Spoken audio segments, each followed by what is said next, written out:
خشیت خداوند دل میں کیسے پیدا ہوگی؟ اس کے بارے میں حضرت امام غزالی رحمہ اللہ نے ایک بہت زبردست بات لکھی۔ وہ فرماتے ہیں کہ ایک دن نبی کریم صلی اللہ علیہ وآلہ وسلم تشریف لے جا رہے تھے کہ انہوں نے ایک رونے کی آواز سنی، اور یہ رونے کی آواز کی طرف جب دھیان دیا تو کیا دیکھتے ہیں کہ ایک پتھر رو رہا ہے۔ آپ نے پتھر سے پوچھا، خیریت بھائی کیوں رو رہے ہو؟ تو اس پتھر نے جواب دیا کہ میں اس لیے رو رہا ہوں کہ میں نے سنا ہے کہ جہنم کے اندر پتھر ایندھن کے طور پر جلائی جائے گی، اور یہ میری بدقسمتی ہے کہ مجھے پتھر پیدا کیا گیا، کیونکہ میں بھی جہنم میں داخل ہوں گا، جہنم میں مجھے ڈالا جائے گا اور مجھے ایندھن کے طور پر جہنم میں استعمال کیا جائے گا۔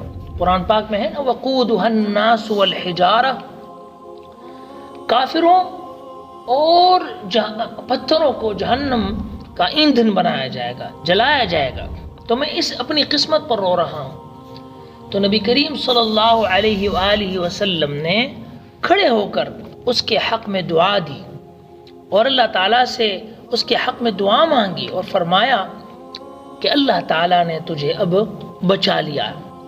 اسی طرح جب وہ آقا علیہ السلام دوبارہ اس راستے سے گزر ہوا تو کیا دیکھتے ہیں کہ وہ پتھر دوبارہ رو رہا ہے۔ آپ نے پوچھا اب کیوں رو رہے ہو؟ فرمایا كان ذلك بكاء الخوف وهذا بكاء السرور، وہ خوف کا رونا تھا اور یہ خوشی کا رونا ہے۔ کہاں میری قسمت اور کہاں سرکار دو عالم صلی اللہ علیہ وسلم وہ تشریف لائیں اور میرے حق میں دعا فرمائیں، تو اس سے بڑی خوشی اور کیا ہے، اور اللہ تعالیٰ مجھے جہنم سے بچائے۔ اس لیے میرے آنکھوں سے آنسو تھمتے نہیں، جس سے معلوم ہوا کہ آج اگر ہم اور آپ روتے ہیں تو اس کی حقیقت کیا ہے۔ اور رونا اس لیے آتا ہے ہم کو کہ ہم تصور بھی نہیں کر سکتے تھے کہ ایک دن ایسا ہوگا کہ نبی کریم صلی اللہ علیہ وسلم ہمارے حق میں دعا فرمائیں گے۔ اسی طریقے سے آج کی رات بھی ہے مسلمانوں، اللہ تبارک و تعالی بذات خود تشریف لاتے ہیں، اور خود اقدس بذات خود اقدس ایک ندا دیتے ہیں کہ کوئی ہے مانگنے والا کہ میں اس کی مانگ کو پورا کروں۔ ہم تو مائل بکرم ہے، کوئی سائل ہی نہیں۔ آج کی رات اللہ تعالیٰ کی طرف سے ندا کی جاتی ہے، پکارا جاتا ہے، تم میں سے کوئی مغفرت کا خواہاں ہے، میں اس کے گناہ معاف کرتا ہوں۔ تم میں سے کوئی رزق کا طالب ہے، جسے میں رزق دوں۔ تم میں سے کوئی صحت تندرستی کا طالب ہے، جس کو میں تندرستی اور صحت دوں۔ میرے بھائیوں، اس اعلان سے فائدہ اٹھاؤ۔ آپ اور ہم دنیا کے معاملے میں کتنے تیز ہوتے ہیں، کتنے ذہین ہوتے ہیں، کتنے آگے بڑے ہوتے ہیں اور بڑے اپنے آپ کو لائق سمجھتے ہیں، لیکن دین کے معاملے میں، آخرت کے معاملے میں، اللہ تبارک و تعالیٰ کے حق میں ہم اتنے نکمے کیسے ہو سکتے ہیں؟ ما لکم لا ترجون للہ وقارا وقد خلقکم اطوارا الم تروا کیف خلق اللہ 7 سماوات طباقا۔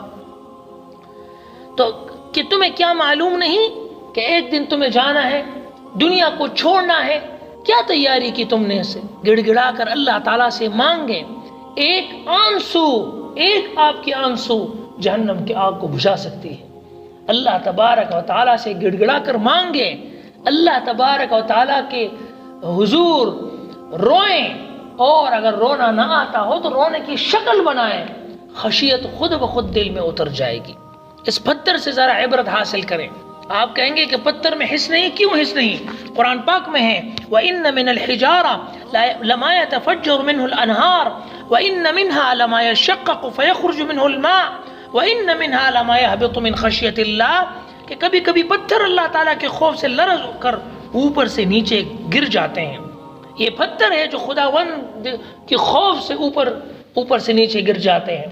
اور دوسری جگہ پر قرآن پاک کے بارے میں آتا ہے لو انزلنا هذا القرآن على جبل لرأيته خاشعا متصدعا من خشية الله وتلك الأمثال نضربها للناس لعلهم يتفكرون۔